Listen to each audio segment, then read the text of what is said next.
e a gente volta a falar sobre a acusação de estupro contra o jogador Neymar. Logo que a acusação surgiu, o jogador veio a público mostrar imagens da suposta troca de mensagens entre ele e a jovem que o acusa de estupro. Entre estas mensagens estavam até algumas fotos íntimas da mulher que ela teria enviado para Neymar e que o jogador acabou mostrando. Bom, sobre esse assunto eu converso agora com o nosso especialista em tecnologia, Carlos Aros. Carlos, sem entrar no mérito, da acusação de estupro, mas falando sobre esse suposto vazamento de imagens, suposto não, foram imagens que foram realmente vazadas, agora precisa comprovar se são verdadeiras, reais ou não, mas o que a lei digital, o crime digital diz sobre isso? Boa tarde. Boa tarde, Marcela, boa tarde a todos. Então vamos fazer essa diferença, é importante para a gente entender. Tá? Estamos falando sobre duas investigações. Uma delas pela acusação dela de um estupro, ato ou a tentativa de, que aconteceu na Europa. E a segunda investigação por causa desse vídeo que foi transmitido pelo Neymar em suas redes sociais, no qual ele faz a sua defesa, explica o contexto dessa relação entre os dois, as conversas, e aí mostra essas imagens, os prints das telas das conversas e etc. As frases das conversas que viraram meme na internet, ou memes na internet, foram divulgadas e etc. E é sobre esse segunda investigação que nós vamos falar.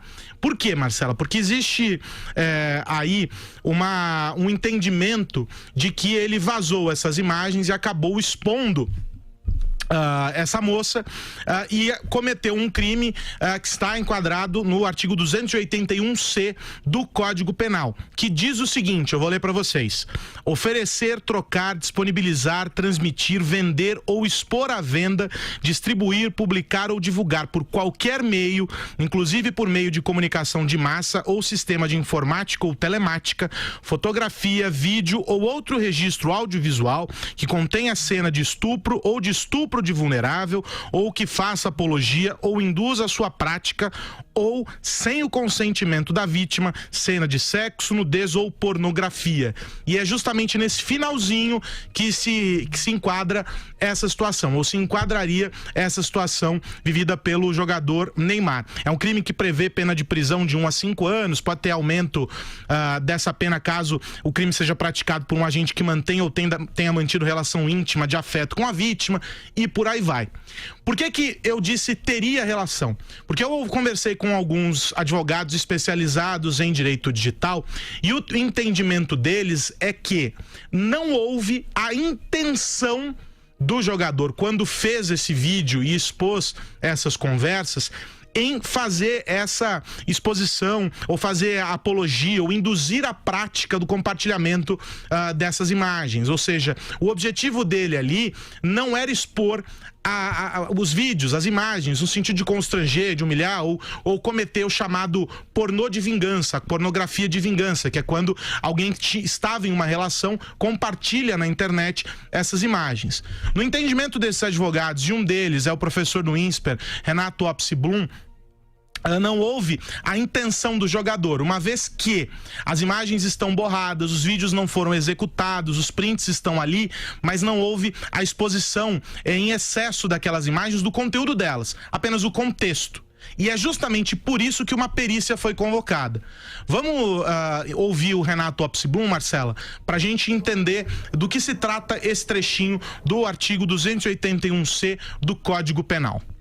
Análise fria do dispositivo, quando ele fala da necessidade da cena ser de nudez, quando você borra, você tira o conteúdo e você identifica a pessoa, mas de escurecer, enfim, de sombrear aquela imagem, isso basta, na interpretação literal, afigura a cena de nudez. E dentro de um contexto macro, nós consideramos hoje que é uma pessoa pública, que isso acontece pela internet, quem exige uma resposta rápida, ele tem milhões de seguidores nas suas redes, a percepção que está dando, ela é muito relevante, a velocidade e a transparência também deve ser sopesada. Então, se a gente juntar essa dificuldade na gestão das redes sociais, a importância do tema, a delicadeza, a necessidade dele se expor, e como isso foi feito, ou seja, borrando imagens, na interpretação do 218C, nós não temos como confirmar prática do crime. Um outro advogado especializado no tema, Marcela, o professor Luiz Augusto Durso, também defende essa tese de que não houve o dolo, ou seja, as fotos estavam desfocadas e aí não se enquadraria no crime de divulgação de foto de nudez de terceiro. Mas aí vale a gente dizer o seguinte: como esses materiais, os aparelhos vão ser periciados e todo um processo vai transcorrer, vai ser possível verificar, por exemplo, se houve o compartilhamento desses vídeos, dessas imagens, em grupos, se houve o envio para terceiros e por aí vai.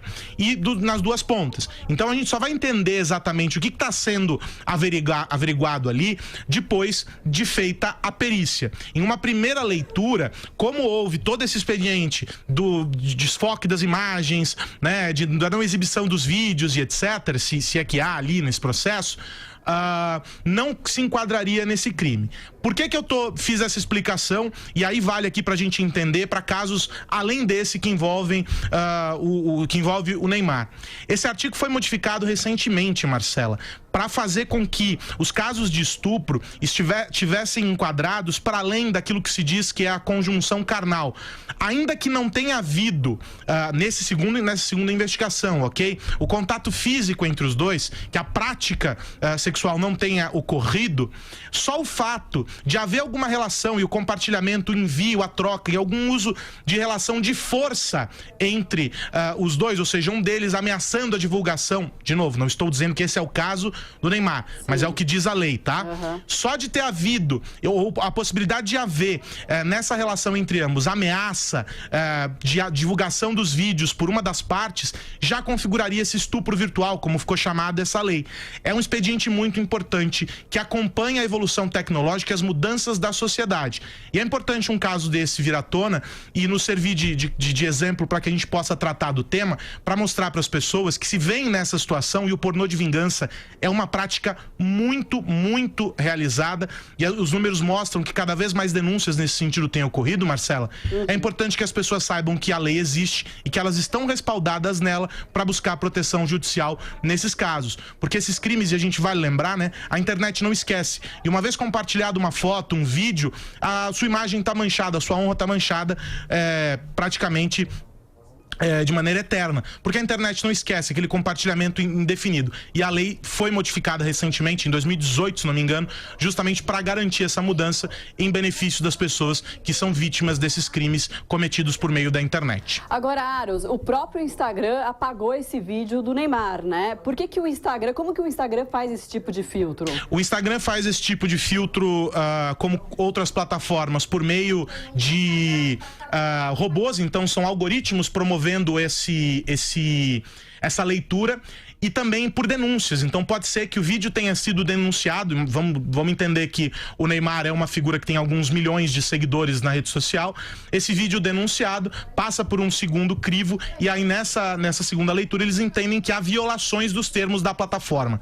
Aliás, essa foi a explicação que o Instagram ofereceu, Marcela, dizendo que o vídeo não estava de acordo com as políticas da plataforma. Uhum. E não está de acordo, provavelmente porque ainda com o blur, sabe-se que aquelas imagens são imagens íntimas e etc. E a plataforma, pelos seus termos de uso, acaba tomando essa decisão de remover. Mas ou pode ter sido de uma maneira espontânea, porque nos sistemas de rastreamento deles se identificou uma violação, ou porque houve denúncia, e aí nesses casos eles sempre avaliam essas denúncias. E aí, de novo, vale pra gente usar isso como um aprendizado, Marcela. É sempre bom esses casos, porque a gente consegue explicar. Se houver uma situação em que você é vitimado, você é vítima de uma exposição dessa em qualquer plataforma, o melhor caminho é: você faz os prints daquela postagem, então você se resguarda mostrando que aquilo aconteceu, guarda esses prints, e aí você faz a denúncia na plataforma. Com os prints guardados, você pode fazer o registro deles num cartório para que um tabelião ateste que aquela imagem é real, é verdadeira e que estava naquela plataforma, e com aquilo você leva até a polícia para fazer a denúncia daquele vazamento de imagem íntima que aconteceu, e aí todo o processo se seguirá provavelmente enquadrado nessa lei, no artigo 200 281C do Código Penal, Marcelo. Bom, fica essa dica também por um lado e por outro tem que aguardar os desdobramentos dessa história do Neymar, né? São duas situações diferentes. Ele é acusado de estupro pela menina e tem essa questão dele ter vazado fotos íntimas e isso também está sendo investigado. E aí vamos só usar um termo, não foi vazado, né? Ele divulgou. Ele divulgou, porque é verdade. ele estava lá junto, não foi um vazamento. Quando a gente diz vazamento, as pessoas costumam entender sobre o anonimato da origem daqueles arquivos. Nesse caso, estava lá com o nome dele na postagem, o blur. Então, foi uma divulgação. Ele divulgou imagens de terceiros. Agora, o que a investigação vai dizer é se enquadra nesse quadro, nesse artigo 281C do Código Penal, que é sem o consentimento da vítima a divulgação de cena de sexo, nudez ou pornografia, que é o que os advogados, eu insisto, com os quais eu conversei desde ontem, dizem não há um enquadramento nesse artigo, Marcelo. Vamos acompanhar. Vamos acompanhar, isso aí. Obrigada, Aros. Até mais. Até mais.